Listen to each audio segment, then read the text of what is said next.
استجد وناتسا اسكي برناختي بتسارة وصل ناخوشر بيكشتان مجاهد ويش مجاهد شو دوزل ويش تنجرجر ناخ بيش تنغودين الخيش وستق ويش تنغودين ولا تنشود عليك نوار ولا ويش تسارة حلقة والشر ميدال هو جعل لا تخشيات إذا حلقة وكشتي عجزية تنصور كشتي تبقي بيش بوزعيوها جعل وتبوش بوصل ببوخش فيلشي قاعة هير اتكرسنا عن بوصل من الخيتش الحار يوش ما خيتش بالحار هوش لي بلح سورة المؤنة دونا قيمة دال بالنا قير سورة عسيرش ما باتش يهيك دونا داتس إشتلال وشلوش تلال وش ما تدو إداتس حلقة جعل خل لؤند خليزن الحلقة وكشتو.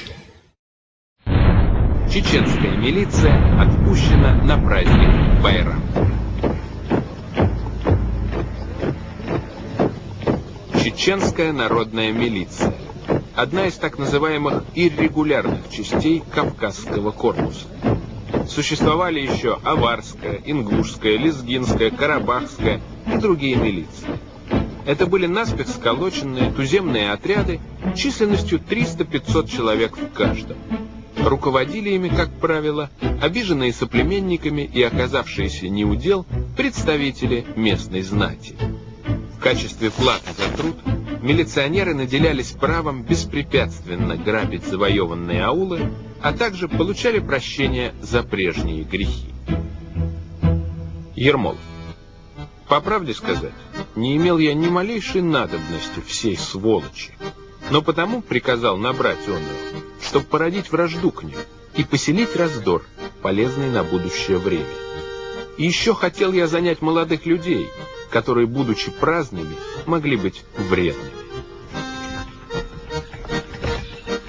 Ни дисциплиной, ни преданностью милиции не отличались. Но это было не так уж и важно. Ермолов пускал милиционеров впереди войск, и с задачей уменьшить потери среди русских они справлялись успешно.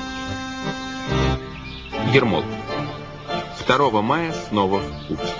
Войска, пройдя Ханкалу, перешли через Аргун. Селение Шали сожжено и сады вырублены. 5 мая истреблены большие атаги. 6 Казах Кичу.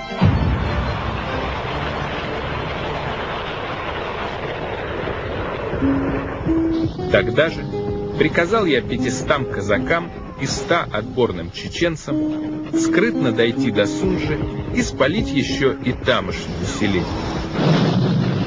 Войска исполнили поручение в точности и вдобавок пригнали стадо скота. Так и закончилась наша экспедиция. До скончания века не придут чеченцы в прежнее состояние. Нищета крайняя будет им казнь.